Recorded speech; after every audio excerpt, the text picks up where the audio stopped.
Hey guys, I hope you are doing good today. So, as you might have inferred by the title already, this will be a remastered version of my quite popular tutorial on the Carenado C90B. This is going to be a multiple part tutorial, and obviously, we are starting with part 1 today, which covers the startup procedure and cockpit preparation. I use Carenado's checklist for the C90B, which will be linked down below. So without further ado, let's get started. So just before starting the tutorial, I want you guys to be aware that I am actually using EasyDock version 2.0 and that I highly recommend this add-on to you guys. It makes for a much more enjoyable experience as you are able to quickly reach and see your knobs. Here is a brief overview of my customized settings for the C90B.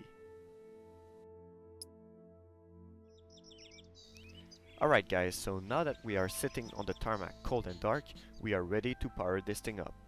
Quick notice before starting the Before Starting Engines checklist, Carenado does not provide an automatic cold and dark setup for this aircraft. You will have to manually power her down. Do this by pulling back on the mixture and the propeller levers, turning off the master switches and all the lights. Make sure to turn off bleed valves as well. You will be briefed on the position of all these knobs in the coming minutes. Alright, let's get going with the Before Starting Engine checklist. Make sure the cabin doors are locked, that your weight and center of gravity have been checked and are all in the operating range, and that the parking brake is set. Note that due to simulation purposes, I won't cover all aspects that you would normally check in normal life, such as seat belts and things of the same nature.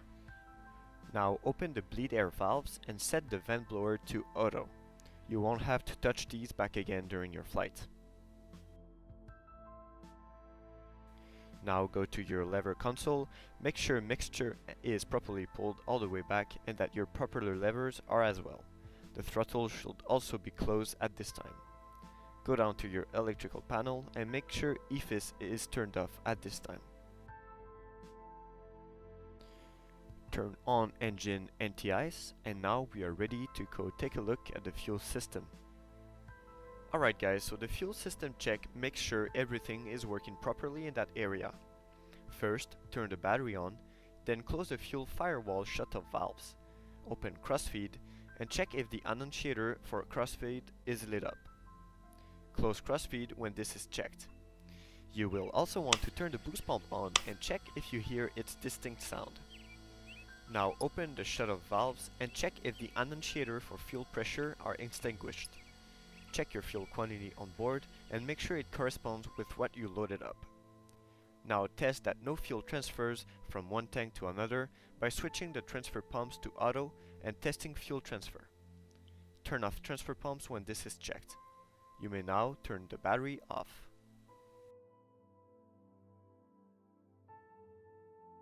At this point, I recommend that you make sure you have all the charts and the necessary items at your disposal for your flight. When you are ready to proceed, turn on your battery, test your gear down annunciator as well as the hydraulic fluid sensor. Go up to your annunciator panel and test your annunciators. Finally, turn the beacon light on. We are ready to start the engines.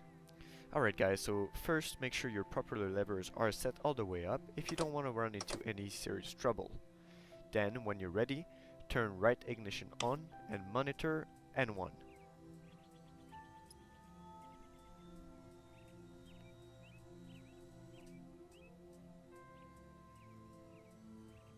Once N1 reaches 12%, as it will do so right now, go down to your right condition lever and set it to low idle.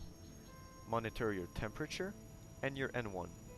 Once N1 passes 51%, turn off right ignition and make sure to go back and put your right condition lever to full idle or high idle.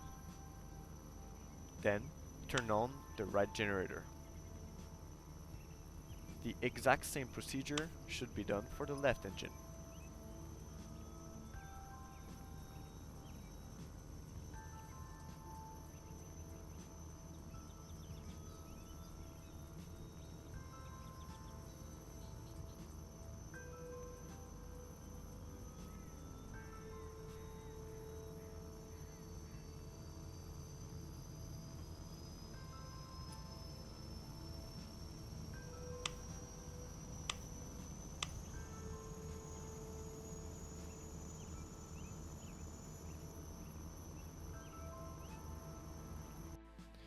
Alright guys, so this does it for the before engine start and engine start checklist. In the next episode, we will take a look at the before taxi, taxi, and before takeoff checklists. If you enjoyed this video and that it helps you get to know your aircraft a little bit better, consider giving this video a thumbs up and perhaps subscribing to the channel for more. For now, bye bye guys.